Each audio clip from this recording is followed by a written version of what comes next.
The towel slipped from my hands, but I didn't flinch. Her laugh, a dry, hollow chuckle that bounced off the laundry room tiles, lingered in the air like mildew. "You're lucky I even let you touch me." That's what she said, as if decades of providing, fixing, covering her mistakes, and paying off her credit card disasters were just some pathetic tribute she tolerated out of politeness. She turned, humming, tossing her blouse into the dryer like nothing had happened. I just watched her. Not angry, not even sad. Something quieter, sharper. I folded the last t-shirt, the faded one from that state fair years ago, before the veneers, before the Pilates instructor with the ridiculous name, before she stopped asking how my day was. I folded it with more care than I'd handled her in months. Then I placed it neatly on the stack and walked out. Her phone buzzed in the hallway. A giggle. Another message. Another little compliment from whoever she thought was her escape hatch. She had a different voice when she texted lately. Breathy, like she was suddenly 20 again. I used to like that sound. Now it just reminded me how good liars always enjoy the setup. I passed the hall mirror and caught my own reflection. Wrinkled? Sure. Slower than 40-year-old me? Maybe. But I built machines that could carve titanium to half a human hair's width. I ran a team of 20 men who never missed a measurement. I wasn't some slob begging for scraps of affection. But in this house, I'd been reduced to a placeholder. And placeholders don't argue. We execute. Downstairs in my office, I opened a drawer I hadn't touched in a while. Not since I printed her client meeting calendar from iCloud and noticed one too many Tuesday dinners at the Burstone, conveniently never billed to the brokerage account. Inside the drawer sat a small oak box I'd carved myself after retiring. It was meant for cufflinks. Instead, it had been waiting for this day. Smooth edges, brass hinges, and an empty space inside. Not for long. I flipped open my laptop. No rush, no drama. Just a man doing what he always did. Cataloging, protecting, cleaning up someone else's mess. The folder was still there, waiting for the day she smirked. First came the email printouts. A realtor friend of hers accidentally CC'd her on a thread about fun weekends in Ridge Hill. The dates matched perfectly with the training retreats she claimed to attend. One even included a rental car receipt in Vanessa's name with a second driver listed. Not me. Then the texts. She never knew I'd synced her phone to the family iPad 6 months ago. She thought it was just for Netflix in the guest room. One thread stood out. "Can't wait to see you outside the sheets for once LOL." His reply? A shirtless hotel bathroom selfie. I recognized the wallpaper. The Burstone again. Funny how betrayal has a scent. That place always smelled like lavender and stale desperation. She came down later that night, makeup off, wearing that smug little robe she used when she wanted to play affectionate wife. "You didn't say goodnight," she said, her tone dipped in fake concern. "I figured you were tired of touching me," I replied, and smiled just enough to make her blink. "You're being dramatic." I nodded like a man who didn't mind being underestimated. Because men like me, we don't need second chances. We need evidence. The house went quiet around 11:17 p.m. Vanessa was asleep, tablet sliding off her chest while some podcast about market trends mumbled in the background. I stood in the hallway, listening to her soft snores and the occasional ding from some unread message sent by the man she called just a contact in the industry. I went back into my office, closed the door, and turned on only the desk lamp. The oak box sat in the middle of the desk, still empty. Not for long. My printer hummed to life. Emails first, sorted by date. Chronology matters when you're dismantling someone's sense of safety. Next came the texts. The iPad was already unlocked. In her head, tech was just chargers and wires. To me, it was leverage. I took screenshots of everything, even the ones with location tags she forgot to turn off. One message stopped me cold. "He's nice but dull." A placeholder. My life started late. Dull. Placeholder. I let the words hang in the air for a moment. Then I clicked save and dropped the files into a folder labeled June Justice. Encrypted, backed up, copied 3 times. One flash drive, one cloud, one location she'd never think to look. And that was just the beginning. Because patterns tell you more than moments. And Vanessa? She was leaving a trail so wide, I could have driven a moving truck through it. The next morning, Vanessa floated into the kitchen in yoga pants and a messy bun, humming some 2000s pop song like it was still her decade. "Morning," she said, leaning over to grab a mug. "Morning." I replied, sliding a plate of eggs toward her. You're in a good mood, she said suspiciously. Why wouldn't I be? I slept great. Which was technically true. I'd slept in the office chair for 3 hours, running scenarios in my head. Not dreams. Dry runs. She sat across from me, scrolling her phone. The corner of her mouth twitched at something on the screen. Probably him. I might have to head to Ridge Hill again next month, she said casually, sipping her coffee. Corporate asked me to. Sure. I interrupted before she could finish. I'll put it on the calendar. Her eyes narrowed just slightly. She wasn't used to me being agreeable. Not lately. She didn't realize I was already 3 moves ahead. I'd booked a room at the Burstone under a fake name. Same weekend she planned to train. My plan wasn't to confront her. Not yet. It was to watch. And to record. I knew her rhythm now. The late-night texting bursts. The client calls that required her to pace the patio. The way her tone shifted from brisk to syrupy in seconds. I'd mapped her whole cycle of deceit down to the hour. She thought she was playing offense. In reality, she'd been running drills on my field with my whistle and my scoreboard. Don't wait up for me tonight, she added, rinsing her plate. Networking dinner. Wouldn't dream of it. She smiled faintly, thinking she'd bought another evening of cover. And that was fine, because tonight wasn't for her. It was for me, the oak box, and the first real test of the plan. When you've been married long enough, you start recognizing the sound of lies. They have their own timbre. Not louder, not quieter, just too deliberate, like someone adjusting their pitch in a room they think might be bugged. Vanessa's networking dinner voice was exactly that. Too polished, too careful. And lucky for me, tonight wasn't about calling her out. It was about laying the first brick in a wall she wouldn't even notice until it closed in around her. By 6:43 p.m., she was upstairs, clinking hangers, hunting for whatever dress she thought said approachable but desirable. I stayed in the kitchen, phone in hand, texting. Room's ready. Don't disturb sign on the knob. Keys behind the front desk under Miller. Miller wasn't me. It wasn't anyone she knew. But it was the name on the Burstone room I'd booked that morning. Same hotel she favored for her little off-the-books rendezvous. The reservation was under a prepaid card, with no personal ID attached. I'd given the staff strict instructions. Drop the keys in an envelope. No questions asked. No ID needed for pickup. See, I wasn't just setting a trap. I was baiting it with something she couldn't resist. A convenient, discreet room that wouldn't show up anywhere.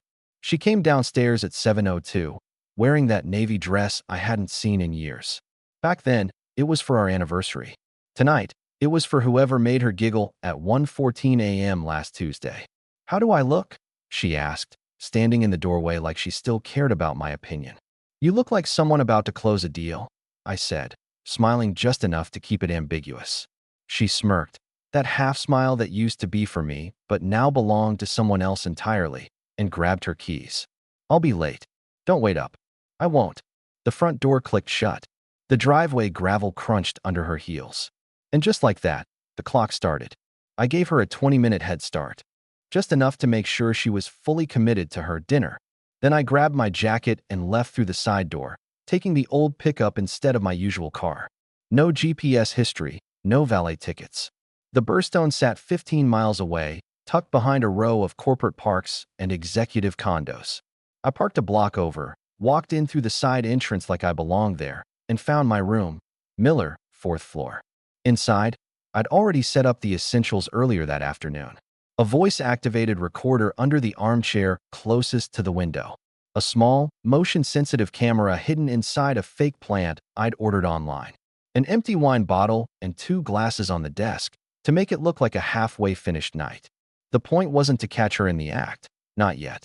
It was to give her the opportunity and see if she took it. Patterns matter. The more times she took the bait, the more undeniable the story became. I set the do not disturb sign on the door, left the keys at the front desk, and walked out like I'd forgotten my wallet. No confrontation, no drama. Just open door, loaded camera, ticking clock. At 8:26 p.m., I was in my truck, parked far enough away to avoid being obvious, but close enough to watch the hotel entrance. 8:54, her SUV pulled in. She didn't go to the lobby bar. She didn't even hesitate. She walked straight to the front desk, gave the clerk the name, took the envelope, and disappeared into the elevator. No companion yet. Just her. That told me something. She was securing the base before the guest arrived. 9:11. A familiar figure strolled in. Not work husband from the emails. Not even the deck contractor from the texts. No, this was a new one. Younger, maybe mid-30s, hair too perfect, dressed like an Instagram ad for casual luxury. He didn't even stop at the desk. He walked straight to the elevator like he'd already been told where to go. My camera would catch the rest. I didn't need to sit there like some amateur private eye, risking being spotted. Instead, I drove to the diner 2 blocks down, ordered black coffee and a slice of pie I didn't touch. I let 2 hours pass. At 11:34, her SUV rolled out of the lot, headlights sweeping the street. 5 minutes later, his car followed. 2 cars, 2 exits, separate directions. The kind of choreography you only rehearse when you know the stakes. I paid for my untouched pie, tipped big enough to be forgotten, and headed back to the Burstone. Inside the Miller room, the wine bottle was empty, one glass smeared with lipstick. The recorder had over an hour of muffled conversation, punctuated by bursts of laughter. The camera had captured the hugs, the wine pouring, and just enough lingering touches to make any jury nod in understanding. I downloaded everything onto my encrypted drive. The oak box got its first deposit. Envelope of stills from the video feed. Audio file on a labeled USB, Burstone_1. When I got home, the house was quiet. Her keys were in the bowl by the door, shoes by the mat. She was asleep, in bed, breathing slow and steady, like she'd been there all night. I took a shower, let the steam erase the night from my skin, and slid under the covers without touching her. She murmured something about her networking dinner before rolling over. Hope it was worth it. I whispered, not loud enough for her to hear, because this was just the opening move. The next morning, she was chatty. They might send me to Ridge Hill for a full week next quarter. Big opportunity. Sounds promising, I said, pouring her coffee. She sipped, studied me. You're different lately. Quieter. Just thinking, I replied. About what? I smiled. About patterns. She frowned, but didn't push. And that was the thing. She thought quiet meant weak. That's why she kept talking, kept feeding me the rope I was braiding into something stronger every day. The oak box wasn't full yet, but it would be, because I wasn't here to argue anymore. I was here to win. That it's funny how betrayal makes people careless. You'd think, after a night of slipping into a hotel room under an alias, she'd be more cautious. Maybe delete a text, clear a call log, wipe a lipstick stain off a glass. But no, Vanessa was sloppy. Not because she didn't care, but because she believed she was untouchable. That arrogance is what I counted on. 3 days after the Miller room stunt, she left her laptop open on the kitchen counter while she took a call in the backyard. The screensaver hadn't kicked in yet. Calendar app, email inbox, and, best of all, a Google Drive tab with a folder labeled personal. It wasn't password protected. She trusted the 4-digit code on her MacBook like it was Fort Knox. I didn't click right away. First rule, never rush. I made her coffee, slid it onto the counter like nothing was happening, and waited for her to come back inside. Thanks, she said absently, barely looking up as she typed something in her phone. She took her laptop and went upstairs. The moment the bedroom door shut, I was in my office, pulling up the mirrored backup I'd been running on our Wi-Fi network for the last month. Every file she touched, I got a copy. Every screenshot she sent, I saw. That personal folder? Half receipts, half photos. The receipts were interesting, high-end restaurants in cities she'd never visited. Jewelry purchases that never made it into our home. A few plane tickets in her name with someone else's credit card. But the photos, let's just say they weren't selfies for her Instagram. And the locations? Not just the Burstone. She had a rotation, a boutique hotel downtown, a rental condo 2 counties over, and once, an Airbnb under her sister's name. I didn't print them. Not yet. Instead, I tagged them by date, matched them to her business trips on our shared calendar, and created a separate folder, Vanessa Timeline. That night, she asked me if I wanted to go with her to some charity gala next month. It's formal, she added, eyes scanning my face like she was checking for suspicion. Sure, I said. Might be nice to dress up again. She smiled, relieved. She thought she'd reestablished control. She didn't realize that public events were gold mines, handshakes, whispers, too much champagne. People talk at galas, and I'd be there to listen. The first real tremor in her confidence came a week later. We were having dinner, takeout, her choice, when she mentioned a networking weekend coming up. I nodded, wiped my hands, and said casually, "Burstone again?" She froze for a fraction of a second, blinked once, smiled. "No, different venue." "What?" "Just wondering," I said, spearing another bite of salad. She didn't know if I was fishing or if I knew. That's the beauty of ambiguity. It plants a seed and lets paranoia water it. The following Friday, she left for her weekend conference. I didn't shadow her. I didn't track her car. I stayed home, made myself a whiskey, and let her think I was disengaged. Meanwhile, the motion-activated camera in the Miller room sat exactly where I'd left it. Same prepaid booking method, same name. Sure enough, by Saturday evening, my phone buzzed with an alert. Movement detected. 2 figures. Different man this time. Older, heavier, wearing a wedding ring. Pattern confirmed. She wasn't loyal to anyone, not even the ones she cheated with. The oak box got its second deposit Sunday night. She walked in with a suitcase that smelled faintly of hotel fabric softener and someone else's cologne. "Good trip?" I asked from the couch. "Productive," she said, kicking off her shoes. "I bet." She looked at me for a long moment, like she was weighing whether to press. Then she let it drop. That was her mistake. By midweek, she started acting nice. Unnaturally so. Compliments out of nowhere. Offers to make dinner. Even suggested a weekend getaway for just us. Vanessa never did anything without an angle. My guess? Someone in her orbit had spooked her. Maybe one of her men mentioned seeing me. Maybe she'd picked up on the subtle ways I'd stopped reacting like the old placeholder she thought I was. "Let's go upstate," she said one morning, sliding a brochure across the table. "Wine country. Just the two of us." I scanned it like I was considering. "Sounds good. I'll clear my schedule." She looked pleased, which made it even better because that trip was going to serve a different purpose entirely. Preparation became ritual. Every night, after she was asleep, I'd sit at my desk with the oak box open. Email printouts, video stills, financial records, travel receipts, all tagged, all backed up. I didn't just want evidence. I wanted a story so airtight it would make her choke when she realized it had been building around her for months. I also started making calls. Quiet ones. A friend in real estate about certain market opportunities. A cousin in IT who specialized in secure cloud systems. An old teammate from my Navy days who now did freelance investigative work. I wasn't just gathering dirt. I was preparing to move the earth under her feet. The gala came faster than I expected. Black tie, chandeliers, champagne flowing like it was on tap. Vanessa was in her element. Air-kissing acquaintances, laughing too loud, pretending she cared about the silent auction items. I played the dutiful husband. Hand on her back, polite smile, minimal conversation.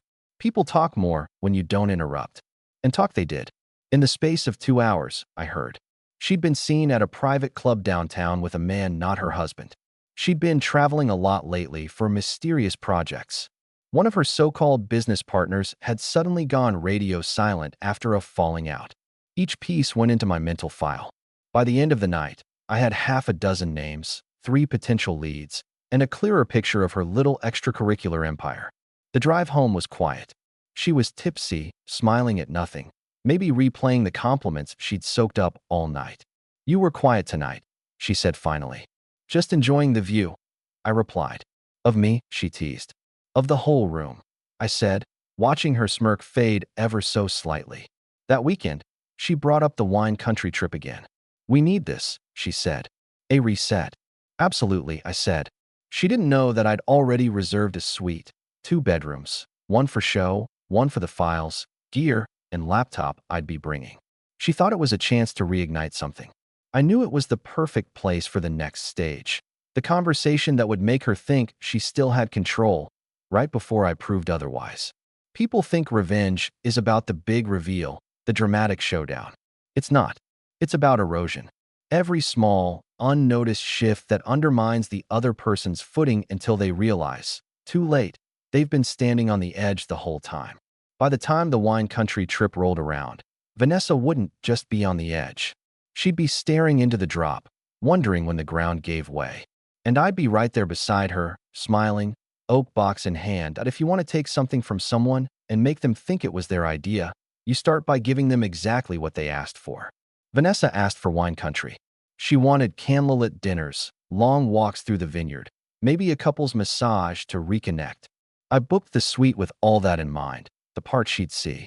The part she wouldn't see was the adjoining bedroom, locked from the inside, holding a second laptop, a printer, 2 USB drives, and a portable scanner. It looked like a field office for someone doing a corporate audit, which, in a way, it was. We drove up on a Friday afternoon. She wore a cream sweater dress and sunglasses big enough to hide a small country. I wore the same calm expression I'd been practicing for weeks. Neutral, unshakable, unreadable. Halfway there, she rested her hand on my arm. "This is good," she said softly. "We've needed this." I nodded. "We have." What I didn't say was that she was right, just not in the way she thought. The suite was everything the brochure promised. King bed, fireplace, balcony with a view of the vines rolling into the horizon. Vanessa was immediately in host mode, opening the complimentary wine, snapping photos for Instagram like this was a paid sponsorship. While she was busy arranging a cheese plate for the camera, I slipped into the adjoining room under the guise of checking my emails. In truth, I was booting up my second laptop, plugging in the external drive labeled v_archive, and starting the next phase. The goal wasn't to confront her this weekend. It was to make her feel safe enough to talk. People drop their guard when they think the storm has passed, and I wanted her talking about her life, her friends, her trips, the projects she was working on. Because everything you say in a hotel room with a certain pen on the desk gets recorded. We had dinner at the resort restaurant that night. White tablecloth, dim lighting, the works. She ordered the most expensive bottle on the menu without looking at the price. "You're quiet again," she said over her glass. "Just enjoying the evening," I replied. "No distractions." That seemed to satisfy her. She leaned in, lowering her voice. "You know, I've been thinking about scaling back work. Maybe spend more time here. With you." She said it like she was making a sacrifice, like walking away from her little carousel of business trips would be some grand gesture. "That'd be nice," I said, and sipped my wine. She smiled, thinking she was winning me back. The next morning, while she showered, I opened her purse. Not to snoop. I already had what I needed, but to plant. A single folded receipt from the Burstone, dated 6 weeks ago, with a room number and 2 entrees on the bill. I tucked it just deep enough that she wouldn't notice right away. The purpose? To test her reactions when it turned up later. After breakfast, we walked the vineyard, hand in hand. I asked questions, not about her men, but about her work, her friends, her upcoming plans. I let her talk, and she did. About a conference in the spring. About a collaboration with a client in another state. Every word was gold. Back in the suite, she took a nap before dinner. I sat in the adjoining room, reviewing the audio feed from the pen. Her voice was crisp, every detail recorded. By the time she woke up, I had timestamps for every lie she'd told that day. Saturday night, she poured us both another glass of wine and curled up beside me on the couch. "You know," she began, "I think we've turned a corner." "Do you?" I asked. She nodded. "You seem lighter, less tense." "That's because I am." Her eyes softened, and for a moment, I wondered if she actually believed it. If she thought this trip had erased months of deceit. But belief was part of the design. The more convinced she was that I was falling back into line, the harder the eventual drop would hit. Sunday morning, I let her find the receipt. She was looking for her sunglasses in her purse when she froze, fingers brushing the folded slip. "What's this?" she asked, holding it up. "You tell me," I said, sipping my coffee. She scanned it, eyes narrowing. "This isn't mine." "Looks like it is," I said evenly. "I've never seen this before," she said quickly. "Someone must have put it there." "Someone like who?" She hesitated, just for a second, then laughed. "I don't know, Logan. Maybe the hotel mixed up receipts. Why would I be at the Burstone?" I didn't answer. I just watched her. Silence is a better interrogation tool than any question. Eventually, she tossed the receipt onto the table and changed the subject. She thought she'd dodged it. What she didn't know was that her reaction, the pause, the laugh, the deflection, told me exactly what I needed. We checked out that afternoon. On the drive back, she was chatty again, as if the receipt had already evaporated from her mind. But for me, it was the opposite. It confirmed my timeline was airtight. It told me that when confronted with something small, she'd lie instantly and with conviction. Which meant when I confronted her with something big, she'd do the same. And that's when I'd have her on record, in her own words, burying herself. That night, after she went to bed, I unpacked in my office. The oak box got its newest additions. A labeled USB drive, wine country _audio. A printed transcript of her vineyard confessions. The birthstone receipt she'd claimed wasn't hers. I closed the lid, locked it, and sat back. The box was getting heavy. And so was the inevitable drop. Once you have the truth, the next step is control. I wasn't just building a case for me anymore. I was building a stage where Vanessa would perform her own downfall, complete with an audience. I started with my lawyer, Evan. Not just any lawyer, the kind who writes contracts so tight they creak. Over coffee, I handed him a USB. "What's on it?" he asked. "Proof," I said. "Enough to make her think the state will name a holiday after me when I'm done." Evan scrolled through stills and transcripts without saying a word. When he was done, he closed the laptop slowly. "Logan, this isn't divorce court ammo. This is chess." "Exactly," I said. "And we're in the middle game." From there, I looped in two more people. Julia, a friend in real estate who specialized in urgent asset repositioning, and Nick, a tech contractor who could make any cloud account sing. By the time Vanessa packed her suitcase for her next conference, I already had her name quietly removed from the deed of our vacation property. A mirror backup of her phone set to update every 24 hours. A standing agreement with my bank to flag any transfer over $500 from our joint accounts. Vanessa still thought she was operating in the shadows.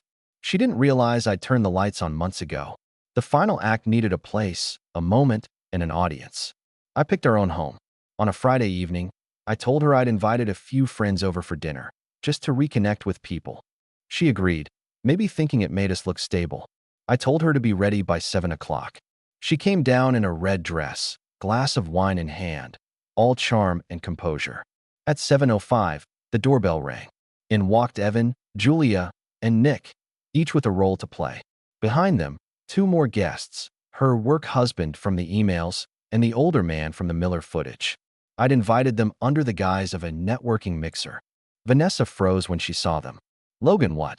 "Let's all sit," I said, motioning to the living room. The tension was thick enough to slice. I poured drinks, passed them out, and then set the oak box on the coffee table. "This," I began, "is the part where I stopped being quiet." I didn't yell. I didn't throw anything. I just opened the box and started laying things out. Photos from the birthstone, audio transcripts from wine country, receipts, bank statements, and emails. The room was silent except for the shuffle of paper. The older man shifted uncomfortably. Her work husband kept staring at his drink. Vanessa's face went pale, then flushed, then hardened. "You've been spying on me," she said, voice tight. "No," I said calmly. "I've been documenting you. There's a difference." "You can't," she started, but I raised a hand. "I can. And I have. Every lie, every trip, every dime you siphoned from our accounts, all cataloged, all backed up in 3 places. Tonight, it's not about whether you deny it. It's about what happens next." Evan slid a folder toward her. Inside was a separation agreement that stripped her of property, joint assets, and even her access to certain social accounts. In exchange, I wouldn't pursue fraud charges for some questionable transfers Julia had traced. "This is extortion," she hissed. "This," I corrected, "is generosity. Because if I wanted to ruin you, I'd send copies of that folder to your employer, your clients, and your mother before sunrise." Vanessa didn't sign right away. She stood, pacing, eyes darting between the faces in the room. That's when I played the real card. The one no one, not even Evan, knew I had. From under the coffee table, I pulled a plain envelope and slid it toward the 2 men she'd been juggling. "Gentlemen," I said, "you both might want to see what she's been saying about you to each other." They opened the envelopes. Inside were printouts of her messages, mocking their looks, their money, even their performance. The older man muttered something sharp and stood. The work husband slammed his glass down and left without a word. Vanessa was left standing in the center of the room, surrounded by the debris of her own making. I leaned back. The thing about patterns, Vanessa, is they're predictable. And when someone's predictable, you can end them without even raising your voice. Her eyes flashed. "You think you've won?" "No," I said, standing. "I know I have. Because you'll wake up tomorrow without your men, without your money, and without the story you've been selling. and you'll still have no idea when you actually lost, which was months ago. I walked to the door, holding it open. The rest of your things will be in storage by Monday. Consider this your last night here. She didn't move at first. Then she walked out, heels clicking against the floor, the red dress disappearing into the night. The house was quiet again. I closed the door, turned to the oak box, and locked it one final time. Not because I needed the evidence anymore, but because sometimes the most satisfying part of revenge is knowing you could still play the game again if you wanted to.